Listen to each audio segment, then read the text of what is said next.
اس امت کی سب سے بڑی خرابی یہ ہے کہ اس امت نے ہر قدر کرنے والی چیز کی ناقدری کی، اور ہر ناقدری جس چیز کی جائے اس نے اس کی قدر کی۔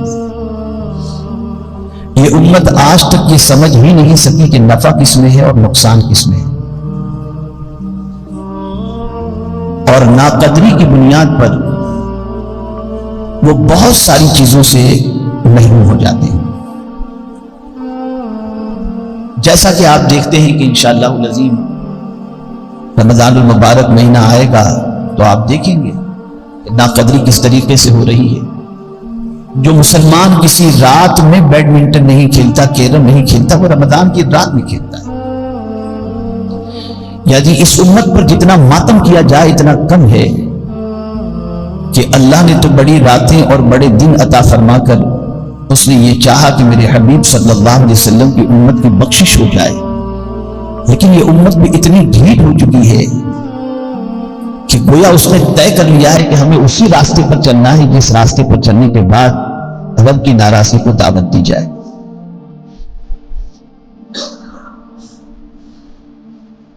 انشاءاللہ اس پر تفصیلی گفتگو کہ اس امت کی کوتاہیوں کا سبب کیا ہے اور اس کا انجام کیا ہے، وہ انشاءاللہ العظیم منگل کے روز آپ لائیو سنیں گے انشاءاللہ SBI چینل پر۔ آج مجھے یہ بتانا ہے کہ روزانہ راتیں آتی ہیں اور چلی جاتی ہیں، اور روزانہ سورج نکلتا ہے، غروب ہوتا ہے، لیکن اللہ عز و جل نے چند راتیں ایسی بنائی ہیں کہ ان راتوں میں عبادت کے ثواب کو اللہ نے بڑھا دیا، اور ان راتوں میں انعام و اکرام کی بارشوں کے نزول کے حوالے سے اس نے ارشاد فرمایا۔ اب ظاہر سی بات ہے کہ جن راتوں کی فضیلت اللہ عز و جل اور اس کے رسول صلی اللہ علیہ وسلم نے عطا فرمائی، بیان فرمائی، ان راتوں کی عظمت کا کیا کہنا۔ اور زیادہ تر آپ دیکھیں گے تو اللہ والوں کی عبادت کا تذکرہ رات ہی سے متعلق آپ کو ملے گا، اور زیادہ تر آپ دیکھیں گے کہ رب قدیر جل جلالہ نے بڑی راتیں ہی عطا فرمائی۔ اس میں بھی کوئی شک نہیں کہ بڑے دن بھی ہیں، بعض بڑے دن بھی ہیں، لیکن زیادہ تر راتوں کا دخل عبادت و ریاضت سے متعلق، دعاؤں کی قبولیت سے متعلق آپ کو زیادہ ملے گا۔ جیسا کہ حدیث مبارکہ میں ہے، آقا کریم رؤوف الرحیم علیہ التحیۃ والتسلیم نے ارشاد فرمایا کہ 5 راتیں ایسی ہیں کہ ان راتوں میں بندہ اللہ کی بارگاہ میں جو دعا کرے اللہ اس کی دعا کو قبول فرماتا ہے۔ شب معراج ہے، شب برات ہے، شب جمعہ ہے، اور شب عیدین ہے، یعنی عید الفطر کی رات اور عید الاضحیٰ کی رات، جمعہ کی رات، شب معراج اور شب برات۔ اور اللہ والوں کی رات کا تذکرہ جب آتا ہے عبادت کا، تو وہ وقت، رات کا جو وقت دعا کی قبولیت کا ہے، ہم اور آپ اس وقت پہ کیا مانگتے ہیں اللہ سے؟ تو اپنی دنیاوی تمناؤں کے حوالے سے اور چیزوں کے حوالے سے، لیکن قرآن کہتا ہے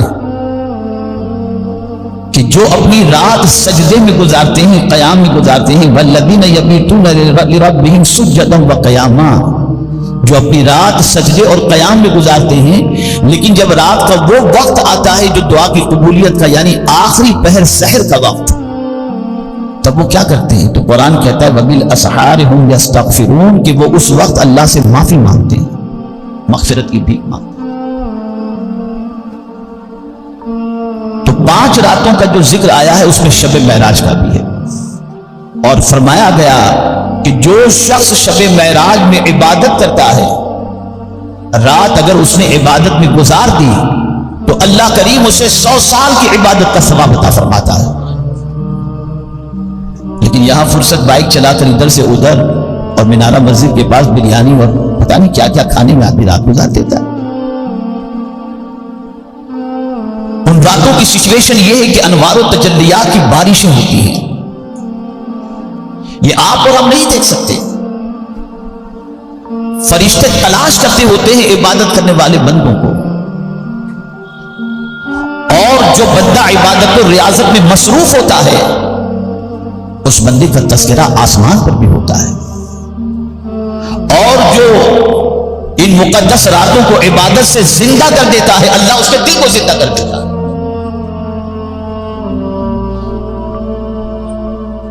اور اسی لیے ہر رات کی طرح نہ شب معراج کو گزارو، نہ ہر رات کی طرح شب برات کو گزارو، اور نہ ہر رات کی طرح شب جمعہ کو گزارو، اور نہ ہر رات کی طرح شب عیدین کو گزارو. شب معراج بہت بڑی رات ہے، بہت بڑی رات ہے. یہ معراج کی رات ہے، یہ بلندی کی رات ہے. پروردگار جل جلالہ نے اپنے محبوب صلی اللہ علیہ وسلم کو اس رات اتنی بلندی عطا فرمائی کہ قیامت تک کوئی اتنا بلند ہو ہی نہیں سکتا. اور یہاں ایک بات خاص طور پر میں آپ کو سمجھا دوں.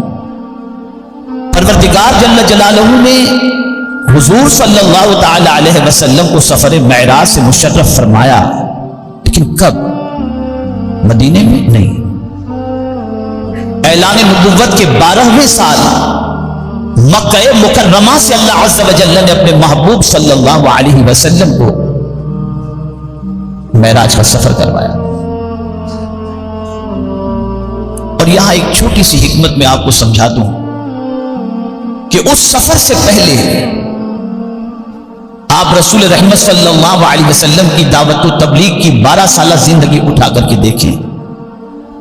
جب سے حضور نے سچ بات کہنی شروع کی، ہمیشہ سچ بولتے تھے، لیکن سب سے سچی بات کیا ہے؟ سب سے سچی بات یہ ہے کہ اللہ ایک ہے. یہ سب سے سچی بات ہے. اس سے سچی بات کوئی دوسری کیا ہو سکتی ہے؟ اور اس سے اچھی بات بھی کون سی ہو سکتی ہے جو اللہ کے بندوں کو اللہ کی طرف بلائے؟ وَمَنْ أَحْسَنُ قَوْلًا مِّمَّنْ دَعَا إِلَى اللَّهِ. سب سے سچی بات اللہ ایک ہے، معبود ہے، وحدہ لا شریک ہے. جب سے حضور نے یہ اعلان کیا، دنیا نے دبانا شروع کیا، دنیا نے ستانا شروع کیا. مکے کے لوگ جیسے کہ اجنبی بن چکے ہوں، راہ رسول صلی اللہ علیہ وسلم میں کانٹے بچھانے لگ گئے. سب کچھ ہوا، اتنا دبایا گیا. اور یہ دنیا کا دستور ہے، ہر اچھے اور سچے کو دبایا جاتا ہے. لیکن قربان جائیے میرے آقا صلی اللہ علیہ وسلم کی عظمت پر کہ بہت دبایا گیا، بہت دبایا گیا. یہاں تک کہ دو رسول اعظم صلی اللہ تعالی علیہ وسلم کے ایسے ظاہری طور پر سپورٹر تھے، وہ بھی اس دنیا سے چلے گئے. ایک تو سرکار کے چچا جناب ابو طالب، اور سرکار کی رفیقہ حیات ام المؤمنین حضرت خدیجہ الکبریٰ رضی اللہ تعالی عنہ. تو اب سچویشن اور خراب ہوئی. تو جب دنیا نے بہت دبانا شروع کیا اور بہت ستانا شروع کیا، تو پروردگار جل جلالہ نے اپنے محبوب سے فرمایا کہ تمہیں غم کرنے کی ضرورت نہیں ہے. یہ تمہیں دباتے ہیں، ہم تمہیں اٹھاتے ہیں. اور پھر ایسا اٹھایا کہ اس بلندی تک کوئی دوسرا پہنچ ہی نہیں سکتا. اتنی بلندی پر اپنے محبوب کو لے گیا. آج لوگ اعتراض کرتے ہیں کہ اتنے سے مختصر سے وقت میں اتنا لمبا سفر. تو میں آپ کو کیا بتاؤں، قرآن نے پہلے ہی بتا دیا کہ حضور خود سے نہیں گئے، اللہ ان کو لے کر کے گیا. تو پہلے ہی کہہ دیا جو ذات لے گئی ہے اس ذات کو دیکھو، اس کے قبضے میں سب کچھ ہے. وہ چاہے تو کائنات کو روک کر کے اپنے محبوب کو سفر کروائے. روک دیا تھا اس کو، روک دیا جاتا ہے. جب کوئی تیز سواری آتی ہے نا تو دوسروں کو روک دیا جاتا ہے. کیا آپ نے نہیں دیکھا راجدھانی ایکسپریس جب چلتی ہے نا تو فاٹک بند، ساری گاڑیاں فاٹک کے پیچھے رک جاتی ہیں. پلیٹ فارم پر اگر ٹرین جہاں سے گزرتی ہے وہاں لوگ ہوتے تو سب کو ہٹا دیا جاتا ہے. کوئی بڑی اور تیز سواری جب گزرنی ہوتی ہے تو سارے سفر روک دیے جاتے ہیں.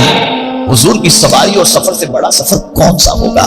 اللہ نے سب سفر کو روک دیا، سب رک جاؤ، آج سفر کرے گا تو صرف میرا محبوب سفر کرے گا، صرف میرا محبوب سفر کرے گا۔ تو یہ وہ مقدس رات ہے جس رات اللہ نے حضور کو بلندی عطا فرمائی، سفر معراج سے مشرف فرمایا۔ اس رات کو ضائع نہ کرنا۔ کم نصیب ہے وہ شخص جو اس عظمت والی رات کو ضائع کر دے، عبادت نہ کرے، تلاوت نہ کرے، معافی نہ مانگے، توبہ نہ کرے، استغفار نہ کرے۔ سونے کے لیے تو بہت ساری راتیں ہیں، کچھ راتیں جاگنے کے لیے بھی آپ اپنی بنائیں۔ یہ راتیں جاگنے کی ہیں، گپ شپ کے لیے بہت لوگ پڑے ہیں، کچھ کام نہیں آئے گا۔ حضرت انس رضی اللہ تعالیٰ عنہ سے اس رات کی ایک نماز مذکور ہے، اور وہ یہ ہے کہ جو شخص شب معراج 12 رکعت نماز پڑھے نفل، اور ہر 2 رکعت کے بعد سلام پھیرے، اور سورہ فاتحہ پہلی رکعت میں اور دوسری رکعت میں تو پڑھنی ہے، تو سورہ فاتحہ کے بعد قرآن کی کوئی سورت یا کوئی آیت پڑھے،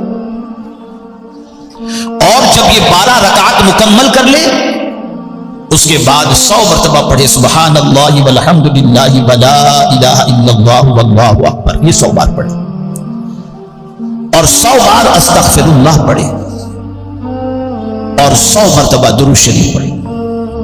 فرمایا گیا اس کے بعد جو بھی جائز دعا اپنے رب سے کرے گا اللہ اس کی دعا کو قبول فرمائے گا۔ اور دوسرے دن روزہ رکھے 27۔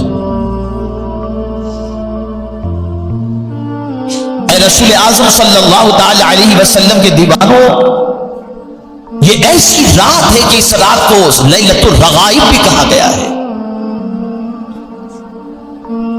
اس لیے اللہ والوں کا حال یہ ہوتا کہ بعض صحابہ کے بارے میں فرمایا گیا کہ 27 تاریخ روزے سے ہوتے، یعنی شب معراج عبادت میں گزاری اور پھر دوسرے دن کا روزہ رکھا، تو 27 کو روزہ رکھنے کے بعد مسجد میں داخل ہو جاتے، ظہر کی نماز کے بعد مسجد کے اندر معتکف ہو جاتے، نماز کے لیے جاتے تو وہی اعتکاف کرتے، معتکف ہو جاتے یعنی رک جاتے وہاں پر، اور پھر صلاۃ التسبیح پڑھتے، تلاوت قرآن مقدس کرتے، ذکر و اذکار کرتے، اور افطار تک اپنے رب کی بارگاہ کے اندر مناجات کیا کرتے۔ یہ صحابہ کے معمول کے اندر یہ چیز بتائی گئی، بلکہ یہاں تک ہے کہ مصطفیٰ جان رحمت صلی اللہ علیہ وسلم کا عمل بھی اس پر تھا۔ یا ہمارا حال یہ ہے کہ نہ ہمیں بڑے دن سے مطلب، نہ ہمیں بڑی رات سے مطلب، نہ ہمیں عبادت سے مطلب، کھاؤ پیو موج کرو اور زندگی گزارو۔ اور اب مل گیا ہے ایک کھلونا، واٹس ایپ، فیس بک، ٹویٹر، سب کچھ اسی کے اندر پوری زندگی کٹ رہی ہے۔ ایک آیت، ایک سورت پڑھنے کا ہمارے پاس وقت نہیں ہے۔ یہ تباہی ہمارا مقدر نہ ہوتی اگر ہم ان راتوں کی ناقدری نہ کرتے۔ اللہ کی ہر نعمت کی ہم نے ناقدری کی ہے، اور ناقدری کا انجام آج ہم بھگت رہے ہیں۔ تو عرض کرنے کا منشا یہ ہے، شب معراج کو ضائع نہ کرو، اللہ کی بندگی کرو، اللہ توفیق دے تو 26 کا بھی روزہ رکھو، شب معراج عبادت میں گزارو، اور پھر 27 کا بھی روزہ رکھو، پھر اس کے بعد تلاوت و اذکار کے اندر مصروف ہو جاؤ۔ انشاءاللہ العظیم پھر میرے کریم سے جو مانگو گے، سوائے ناجائز اور حرام چیزوں کے جو مانگو گے، اللہ کے رسول صلی اللہ علیہ وسلم نے فرمایا اللہ عطا فرمائے گا۔